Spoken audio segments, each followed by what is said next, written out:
ये कहानी है एहसान का कर्ज चुकाने वाले की। लेकिन ये एहसान एक इंसान ने दूसरे इंसान पर नहीं, बल्कि एक इंसान ने जानवर पर किया था। वो जानवर जो अगर कभी किसी इंसान के सामने आ जाए तो उसे देखकर ही उसकी आधी जान चली जाए। अक्सर लोग जंगल में जाने से डरते हैं क्योंकि जंगल का इलाका इंसानों के लिए नहीं, उन जानवरों का होता है। ऐसे ही एक चीते ने एक इंसान के साथ क्या किया, ये बताने वाली ये कहानी है। क्यों एक चीता दिन रात लगातार 2 दिनों तक एक बूढ़ी औरत के पास बैठा हुआ था। ऐसा क्या हुआ था कि वो बूढ़ी कुछ कर नहीं पा रही थी उस चीते से बचने के लिए। तो आइए शुरू करते हैं आज की कहानी, जिसे सुनकर और देखकर आपके रोंगटे खड़े हो जाएंगे। एक छोटा सा गांव था, हरे भरे खेत खलिहान, सुंदर मीठे पानी की झील, पहाड़ों से घिरे हुए उस गांव में किसी चीज की कोई कमी नहीं थी। गांव के ज्यादातर लोग खेती करते थे। सुबह तड़के उठकर अपने खेत में चले जाते थे, दिन भर काम करके शाम को सूरज ढलने के समय घर लौट आते थे। उसी गांव में रहती थी एक बूढ़ी दादी, जिसका नाम था माणिक। माणिक दादी लगभग 70 साल की हो गई थी। उसके सिर्फ चेहरे पर ही नहीं, हाथ और पैरों पर भी झुर्रियों ने अपने निशान बना लिए थे। उसकी त्वचा लटकने लगी थी। उसकी बूढ़ी आंखें अब ज्यादा दूर तक देख नहीं पाती थी। वो एक विधवा थी और कुछ सालों पहले उसके पति की रहस्यमय तरीके से मौत हो गई थी। माणिक दादी और उसके पति जंगल में जाकर दुर्लभ जड़ी बूटियां ढूंढकर लाते थे और उनकी दवाइयां बनाकर गांव में बेचते थे।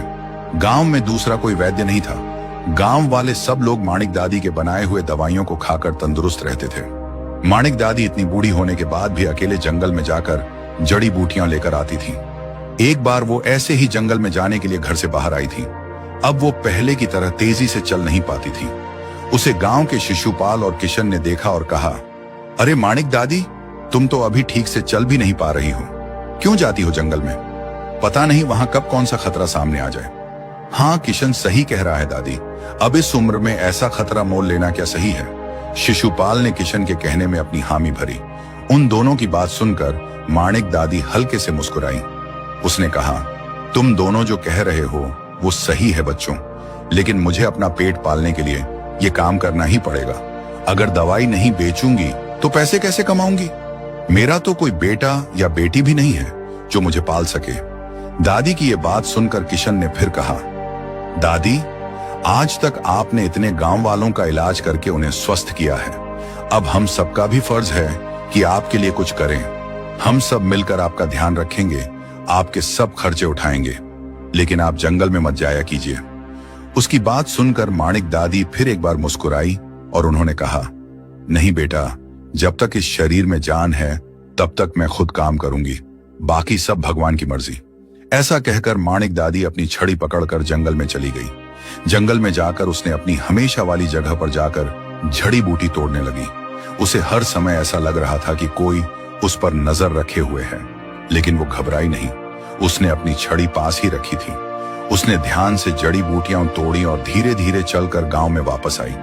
अपने थरथराते हुए हाथों से पत्थर पर जड़ी बूटी पीसकर उसकी दवाई बनाकर कांच की शीशियों में भरकर रख दी।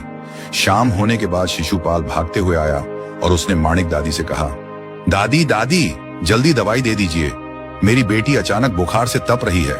माणिक दादी ने शिशुपाल से पूछा, क्या तुम्हारी बेटी पानी में भीगी थी? शिशुपाल ने कहा, हाँ, आज वो नदी में तैरने गई थी, उसके बाद ही उसे बुखार चढ़ा है। माणिक दादी ने कहा और एक शीशी उठाकर शिशुपाल के हाथ में रखी। ये दवाई तुम्हारी बेटी को अभी पिला दो, सुबह तक उसे आराम आ जाएगा। शिशुपाल ने माणिक दादी को पैसे दिए और कहा, दादी, सुबह मैं तुम्हें जंगल में जाने से मना कर रहा था, लेकिन आज अगर तुम नहीं होती तो पता नहीं मेरी बेटी को समय पर दवाई कहां से मिलती। माणिक दादी ने कहा, कोई बात नहीं, अब जल्दी जाकर बेटी को दवाई पिला दो। शिशुपाल फिर एक बार माणिक दादी को धन्यवाद देकर घर चला जाता है। ऐसे ही माणिक दादी जंगल में जाकर जड़ी बूटियां तोड़कर ले आती थी। जब जब वो जंगल में जाती थी, उसे ऐसा लगता था कि कोई उसे छुपकर घूर रहा है, लेकिन इतने सालों की आदत की वजह से अब उसे डर नहीं लगता था। उसके पति जब जिंदा थे तब वो उनके साथ रोज जंगल में जाती थी, इसलिए वो जंगल के चप्पे चप्पे से वाकिफ थी।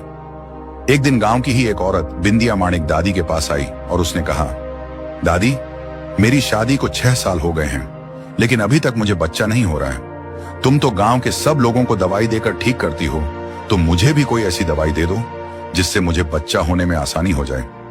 नहीं तो मेरी सास मेरे पति की दूसरी शादी करवा देगी। ये सुनकर माणिक दादी ने कहा, चिंता मत करो बेटी, ऐसी एक जड़ी बूटी है जिससे तुम्हें बच्चा होने में आसानी होगी, लेकिन वो दवाई अभी मेरे पास नहीं है। मैं कल जंगल में जाकर वो जड़ी बूटी लेकर आती हूँ, फिर तुम्हें दवाई बनाकर दे दूंगी। बिंदिया ने झुककर माणिक दादी को प्रणाम किया और चली गई। अगले दिन माणिक दादी हमेशा की तरह जंगल में गई। बिंदिया के लिए वो खास दवाई खोजने के लिए जंगल के और अंदर चली गई थी। उसे वो जड़ी बूटी दिखाई दी और वो खुशी से उस जड़ी बूटी लेने जाने लगी, लेकिन तभी उसका पैर फिसल गया और वो एक गड्ढे में जाकर गिर गई। शाम हो चुकी थी और अंधेरा होने लगा था। आसपास ऐसा कोई नहीं था जो बूढ़ी माणिक दादी की मदद करे। कुछ देर तक वो वहीं उस गड्ढे में बैठी रही। उसके पैर में चोट आई थी और उसका पैर बहुत दर्द कर रहा था। वो जैसे तैसे गड्ढे से बाहर आने की कोशिश करने लगी थी। बहुत देर जूझने के बाद वो गड्ढे से बाहर आ गई, लेकिन अब माणिक दादी चल नहीं पा रही थी। वो अपने पैर को घसीटते हुए एक पेड़ के नीचे बैठ गई। उसने देखा कि पूरे जंगल में घना अंधेरा छा गया था। वो समझ गई कि इस टूटे हुए पैर से वो गांव तक पहुंच नहीं पाएगी। उसने अपने आप से कहा, माणिक, लगता है आज की रात इस जंगल में ही बितानी पड़ेगी। अगर जंगली जानवरों से बचकर जिंदा रही तो कल सुबह गांव जाने की कोशिश करूंगी। माणिक दादी वहीं बैठी रही। रात जैसे जैसे काली हो रही थी, अंधेरा और गहरा हो रहा था।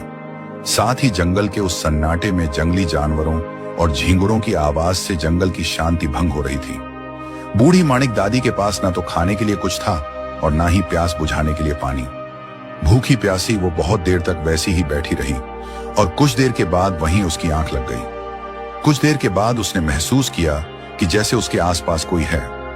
उसने अपनी आंखें खोली और सामने देखा कि अंधेरे में दो आंखें पीली चमक रही हैं। धीरे धीरे वो आंखें उसके पास ही आ रही थीं।